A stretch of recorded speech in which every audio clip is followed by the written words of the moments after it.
Nangangailangan ngayon ng karagdagang pondo ang Cooperative Development Authority para tugunan ang dumaraming bilang ng mga magsasaka ng niyog na gustong bumuo ng kanilang kooperatiba.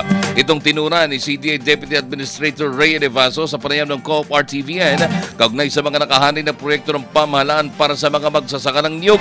Paliwanag na Evaso, nakipag-ugnayan na ang CDA sa Bureau of Treasury at Department of Budget and Management upang mag-request sila ng karagdagang pondo para sa mga ito. Yun po, nagkaroon nun po ng pagre-request ng panibagong karagdagang pondo ang Cooperative Development Authority sa ating pong BTR at sa DBM na dagdagan yung pondong ibinigay po sa atin para nang sa ganun ay masikaso natin yung pagre-rehistro ng mga kooperatiba pa. Marami pa po, Sir Ronnie, na gustong mag-organize ng kooperatiba at magrehistro sa CDA. Pero medyo nakulangan po ng pondo tayo dahil nga tinutulungan po natin yung mga cocoa farmers.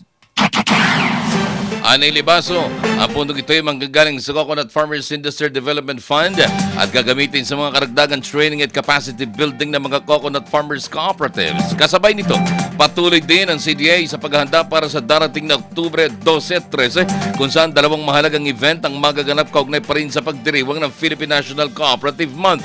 Ngayong Oktubre 12, isasagawa ng National Alliance of Cooperatives ang convention kung saan ang magtitipon-tipon ang lahat ng mga cooperative leaders sa bansa upang talakayin ang mga mahalagang paksa kaugnay sa Co-op Month. Abala din ang CDA sa paghahanda para naman sa pinakang highlight ng Co-op Month na Gawad Parangal.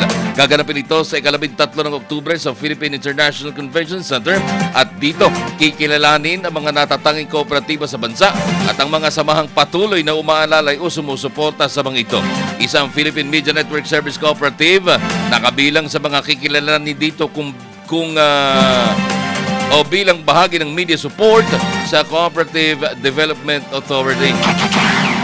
Naghahanda po tayo tungkol sa ating Gawad Parangal po sa 13, sa October 13, alas 3 hanggang alas 7 ng hapon, ng gabi sa, alas 3 ng hapon hanggang alas 7 ng gabi sa PICC. Yun po yung ating pinaghahandaan na Gawad Parangal para po sa ating mga kooperatiba, sa mga kaibigan po natin sa local government at sa ating pong mga nasa media. So palagay ko magkakasama na naman po tayo dyan, Yes, Sir Ronnie. Pero sa sa labas Gawad Parangal natin.